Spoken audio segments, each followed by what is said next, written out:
মামা আমাকে চকলেট খেতে দেয়নি, অনেকদিন পর একটা বড় চকলেট পেয়েছি, জান মন দিয়ে খাবো।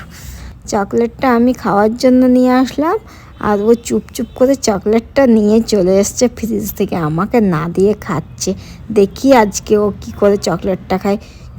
চুপি যাই। চুপ। আফিফ, তুমি আমাকে চকলেট না দিয়ে কেন খাচ্ছ? আজকে আমি চকলেটটা তোমার থেকে নিয়েই ছাড়বো, কিছুতেই দেবো না। দাও। না, আমি দেবো না। তুমি আমার সঙ্গে পারবে? আমি ওই চকলেটটা নিয়ে চলে এসেছি। এই কি মজা! ছেলেটা মনে হচ্ছে অনেক কষ্ট পেয়েছে চকলেটটা নিয়ে নেওয়াতে। ঠিক আছে, আমি দিয়ে আসি চকলেটটা। এই আফিফ, তুমি অনেক কান্না করলে, আমি তোমার চকলেট খেতে পারি? নাও, তোমার চকলেটটা নিয়ে নাও। আই লাভ ইউ মাম্মা, তুমি অনেক ভালো নয়।